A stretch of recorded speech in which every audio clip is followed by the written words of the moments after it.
Picture this: unstoppable Viking warriors, the terror of Europe, brought to their knees, their ships burning, their leaders forced to surrender, their myth of invincibility shattered. Today, we're diving into the brutal truth about four enemies who didn't just fight the Vikings, they absolutely humiliated them. Look, we've all seen the shows. Vikings portrayed as these unbeatable death machines, right? Wherever they sailed, kingdoms trembled and gold flowed. But here's what history really shows us. The Norse weren't invincible. Far from it. In fact, there were moments when they got so thoroughly destroyed that it changed the course of European history. So let's break down the four enemies who proved the Vikings could bleed and how they did it.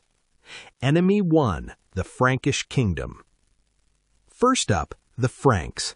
For decades, Vikings treated Frankish territory like their personal ATM. They sailed up the rivers, besieged Paris, burned villages, and collected massive tribute payments. It seemed like nothing could stop them. Then came 881. At the Battle of Saucourt-en-Vimeu, young King Louis III had enough. He assembled a proper army, not just panicked villagers, but heavy cavalry, disciplined infantry, and a real command structure. And what happened next shocked all of Europe. The Vikings weren't just defeated, they were crushed. Contemporary sources say thousands of Norse warriors fell.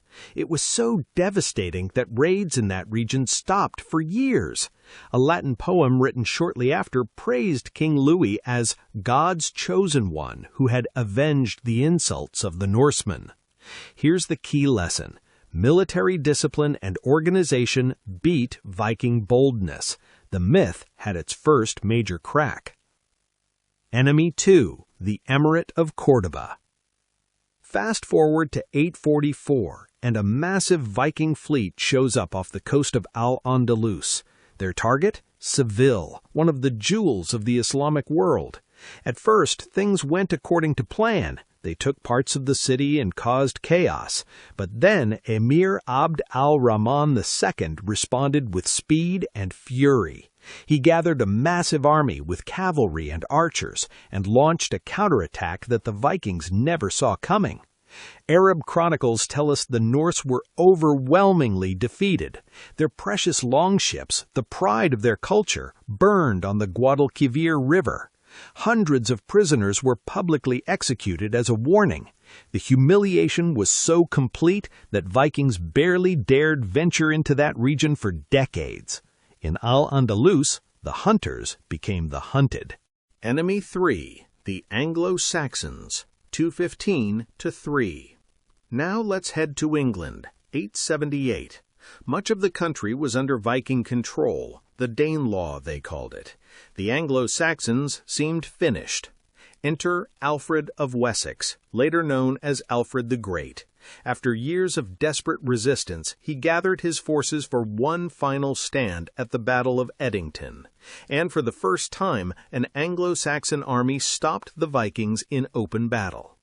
But here's where it gets really humiliating. The Viking leader, Guthrum, didn't just lose, he had to accept terms no Norse warrior would ever imagine.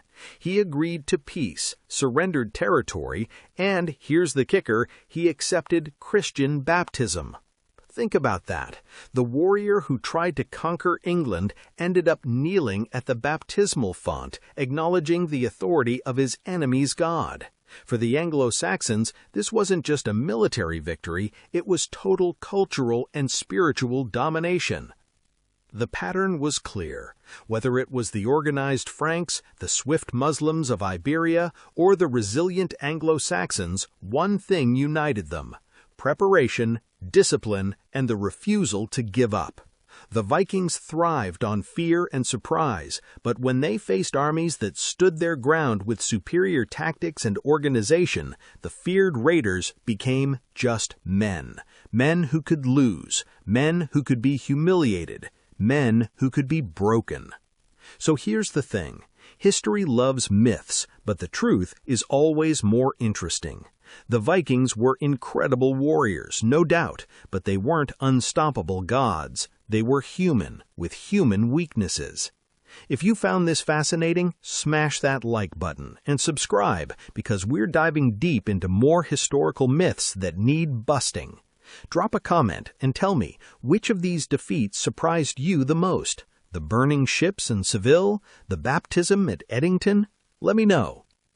And remember, legends are built on victories, but wisdom comes from defeats. Thanks for watching, and I'll see you in the next one.